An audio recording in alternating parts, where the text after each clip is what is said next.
Hey everyone, welcome to the Canine Culture Podcast, where we talk about everything dog. Q&As with veterinarian professionals, rescue operators, everyday topics. We cover everything dog on this podcast. So make sure you subscribe to the Canine Culture Podcast on your favorite podcast platform, and make sure you're following us on social media on both Instagram and Facebook. Thanks again for listening. Now here's that next episode. Hey everyone, welcome to the Canine Culture Podcast. This is your host, Brittany, and we are joined today by Céline from Euthabag. So Céline, thank you for joining us today. Thank you for inviting me, Brittany. So tell us a little bit about you and what you do. Well, I've been a veterinarian in practice for 20 years. I'm one of those that wanted to be a vet since I was 8 years old, so totally obsessed by being an animal doctor and very animal dependent. To live my life, I just needed to be in contact with pets. I understand that. I thought I wanted to be a vet, but I was like, I can't give dog shots. I can't euthanize them. What if they throw up? So I was like, you know what? I'm just going to be an attorney, and those don't match at all.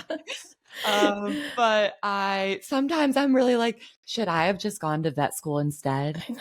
I think about that all the time, especially when my dogs get sick and I have to go to the ER with them. I'm like, I could have saved $1,000 by going to vet school, although that would have cost me $500,000. But somehow the math makes sense. Yeah, I can see you went through the math. Yeah, so I was a vet, and just because also I love anything that had to do with medicine and the doctors and the scrub suits and the vitamin smell and needles and syringes were my thing, I'm one of those weird people.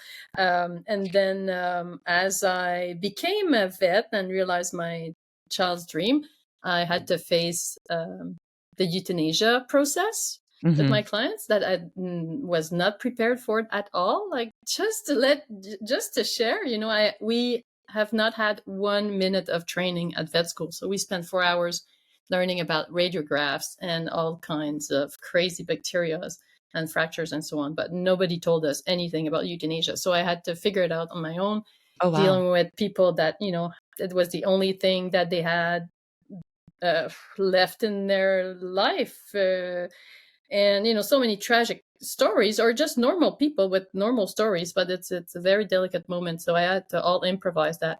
And so I realized with time how impactful that last visit was, as at the moment when I started vet medicine, I had never lost a pet of my own. My only dog that I had disappeared, so I was never facing that challenge anyway. So I did my best and made the experience as good as possible with what I had. But then yet at the end, I still had to put that beloved pet in something that was not aligned with the level of care that we provide nowadays. So, what was available at the time was a plastic bag that I had to use and put a beloved pet into it, which I thought was very shocking, but that nobody knew of because it's a part of the medicine that we hide. So I looked for an option and couldn't find anything on the market that made sense. Like everything exists. There's all kinds of medical equipment, but there was no designated body bag for pets. So nowhere in the world. So I was looking online on my computer after the clinic day, and I'm like, oh my God, if somebody looks at my history on my computer, they're gonna go, why is she shopping for body bags? Yeah, I was just trying to find one. So I couldn't find one. So I thought, wow, I'll just make one and market it. So that's what I've been doing for since 2016. That's amazing. And when I first found out about you and Euthabag, the first thought I had was, is there a need? I mean, in my mind, we had these little like boxes or little doggy caskets, or we had, I don't know, something, because I've never had to go to the vet for euthanasia. I've done one in-home euthanasia, and I was very fortunate. She came to our house.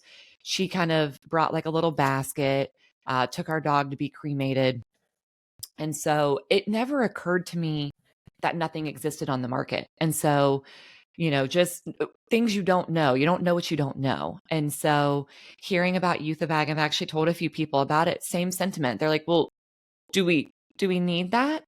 And so we'll kind of get into some of those details in a second, but just for everyone listening, what is Euthabag? Kind of explain like what it is. It's a body bag to place an animal that has passed, because after they deceased, there are some body fluids that might come out of their body, and we just need something to transport them to the next destination. That could be cremation, that could be home burial, it could be a cemetery, could be aquamation. So we just need something to transport them for the next destination. Do you know, so if vets or individuals are not using a Euthabag, what is the most common practice?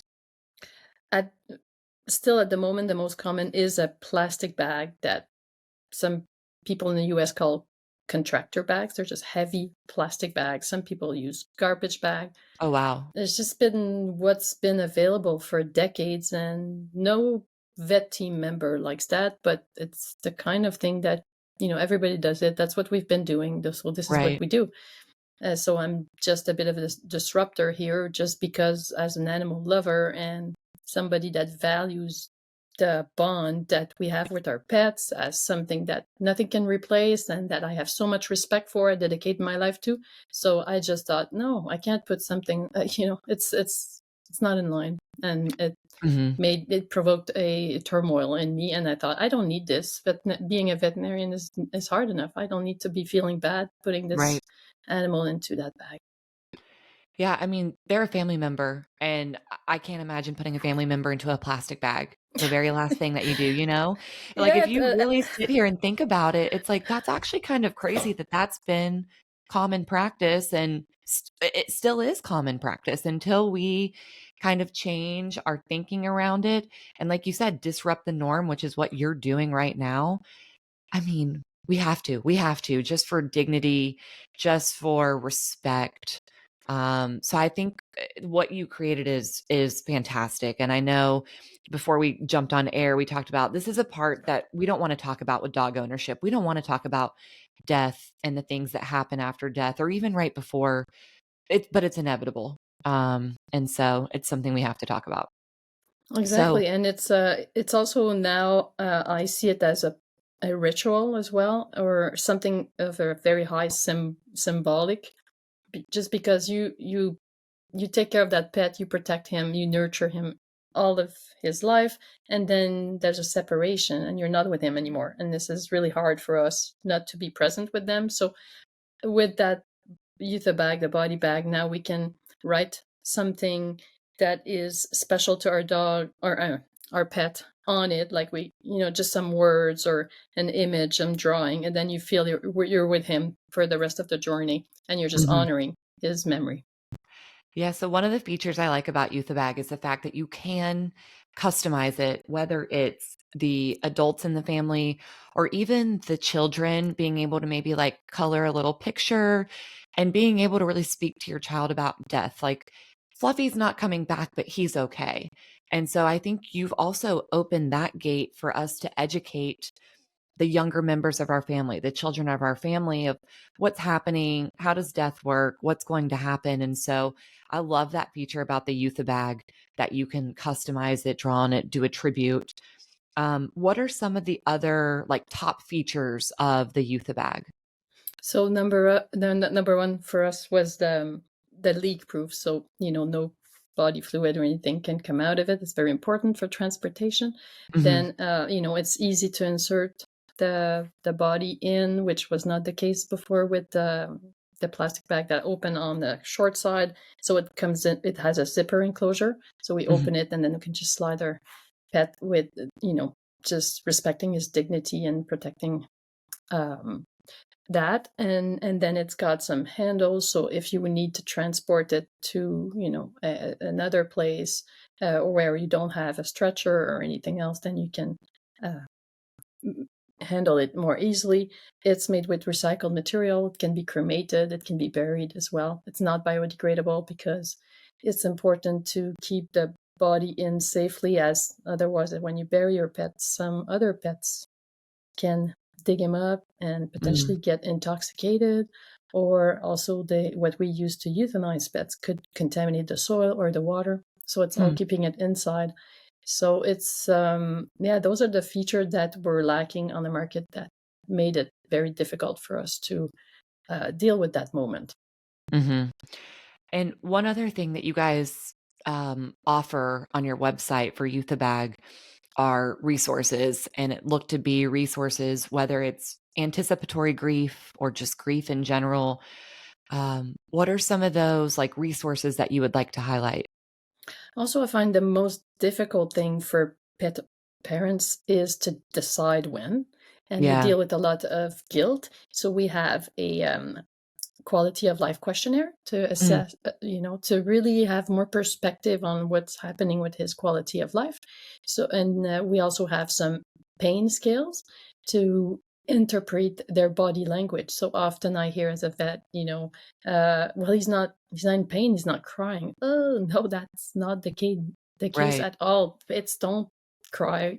They still experience a lot of pain. So that can be very helpful. We have some tools on our website. So the mission of Euthabag is not only to provide a respectful body bag, but also it's just a place where people can find information, how to honor your pet, how to get ready. We have a list of books for kids, for adults, just anything that could help you live this as a positive experience. It can be very traumatizing, but it can also be a beautiful experience, feeling that you did what you had to do. So this is my goal as a vet, is just to make the family feel like they did what they had to do. And they were there for their pet, taking that very hard decision, being informed and with perspective. So the mission of the company is to improve the euthanasia experience for the pet, his family, and the veterinary team at the same time, because it's really it's a triangle that we have between the three parties. So this is what I try to providing tools for everybody involved, including educating vets around end of life on how to provide a stress-free experience to the pet. So giving him a good tranquilizer before, and avoiding all sources of stress as much as possible. I think that's great that you also try to educate vets, because kind of like you said, in your practice, you hadn't yet dealt with it. But if you're a vet, you're going to. And I can imagine that would be very difficult, whether it's your first time dealing with it, or perhaps it's a little bit of a memory of like, oh my gosh, I remember when my pet was put down, like them having to revisit that in their mind, almost like a traumatic experience. And kind of on that note, where can people find Euthabag? Website, social media, all of that good stuff?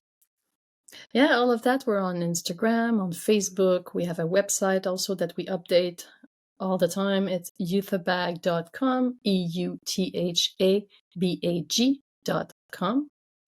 And we're available through veterinarians, but also on Amazon and Etsy for people that would like to get ready. Yeah. Well, thank you so much for joining us today and kind of educating us on this little nugget of information that I'm sure most of us didn't know about. So we appreciate it. You're so welcome.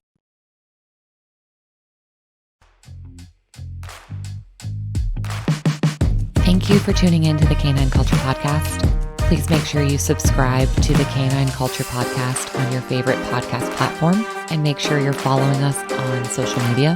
If you have any recommendations, any topics that you'd like to hear, if you know of any guests that would be good for the show, or if you yourself want to be a guest, please reach out to us. Send us an email at canineculturepodcast@gmail.com, or send us a direct message on social media. Thank you for listening, and please share this with any of your dog-loving friends.